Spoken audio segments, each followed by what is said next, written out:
بسم اللہ الرحمن الرحیم۔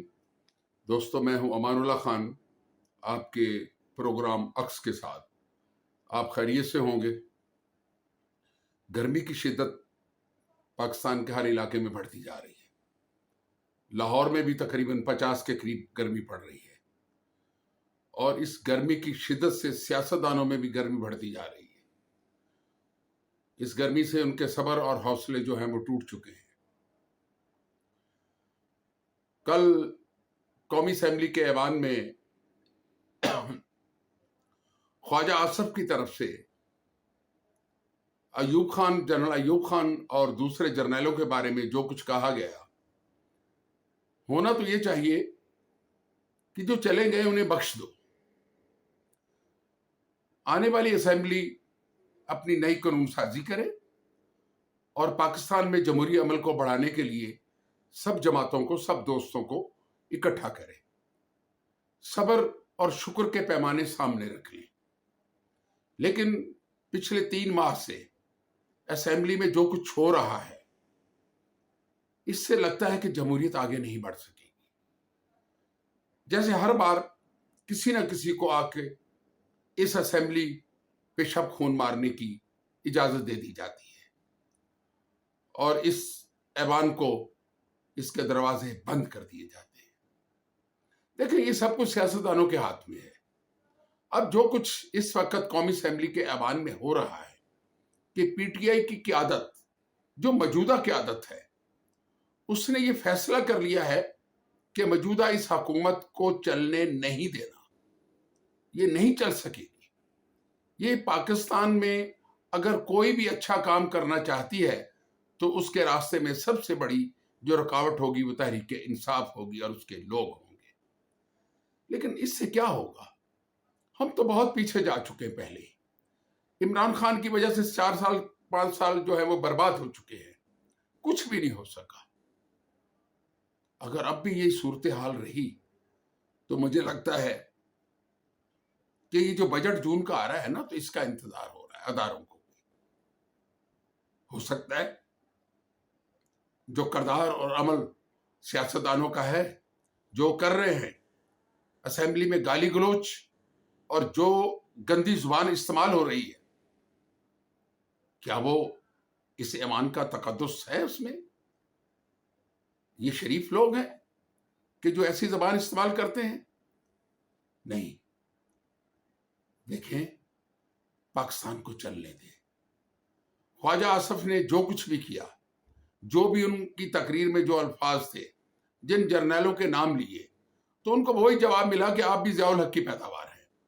اور حقیقت یہی ہے کہ اس ملک کے تمام سیاستدان کسی نہ کسی فوجی جرنیل کے گملے کی پیداوار ہیں۔ وہ گھر سے سیاستدان بن کے نہیں آئے تھے، وہ تو فائلیں اٹھانے والے ان کے سیکٹری تھے جرنیلوں کے۔ اور یہ جتنے بھی وزراء ہیں، جتنے بھی لوگ پھر رہے ہیں، یہ کسی نہ کسی کی اشیر بات پہ یہاں پہنچے ہیں۔ کیوں؟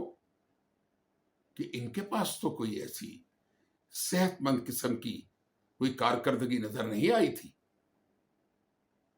میرا کہنے کا مقصد ہے کہ ایوان میں جو کچھ ہو رہا ہے اور پی ٹی آئی کے لوگ جو کچھ کر رہے ہیں، اس سے آنے والے دنوں میں انتشار تو پھیل سکتا ہے پاکستان میں، لیکن عوام کے لیے کوئی صحیح راستہ نہیں نکلے گا۔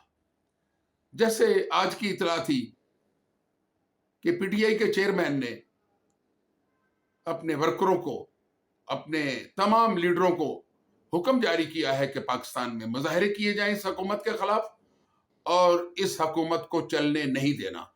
یعنی یہ سمجھ لیں کہ 2013 میں جو کچھ کیا، کتنے ہزاروں دن دھرنا دیا گیا، کیا ڈانس ہوئے، کیا مجرے ہوئے، جو کچھ بھی کیا اسلام آباد میں، اب اس سلسلے کو آگے بڑھانے کے لیے ایک نیا راستہ اختیار کیا جا رہا ہے۔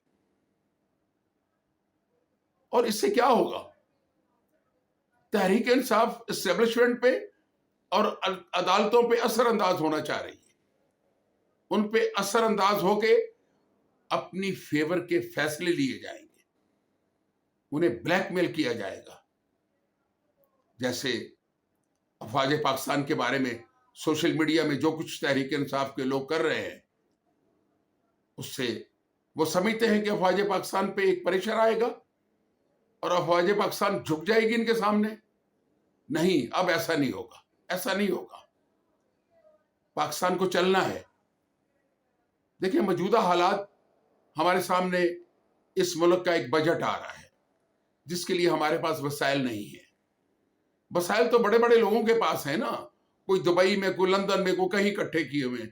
دیکھیں، ہونا یہ چاہیے کہ پاکستان میں ایسی ایک معاشی ایمرجنسی لگائی جائے کہ جن سرمایہ داروں اور جن کے پیسے باہر پڑے ہیں یا تو وہ پڑے ہی رہ جائیں، ان کی ویلیوز ختم کر دی جائیں.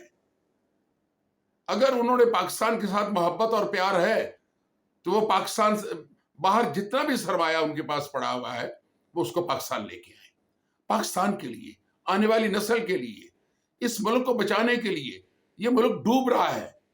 اس ڈوبتے ہوئے ملک کو IMF کے حوالے نہ کیا جائے.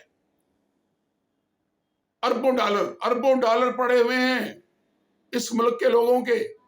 ان کے جب سامنے نام آتے ہیں کہ وہ انڈین سرمایہ داروں سے بھی بڑے سرمایہ دار ہیں جو ملک سے باہر بیٹھے ہوئے،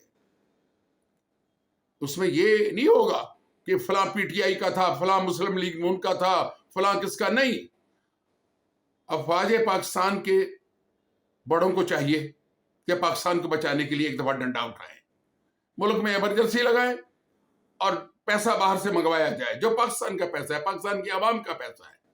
ہم کیوں قرضے لیں؟ ہمیں قرضے لینے کی ضرورت کیا ہے؟ اس پاکستان کو لوٹ کر جو باہر پیسہ پھینک رکھا اس کو واپس لایا جائے، وہ جہاں پہ بھی ہے.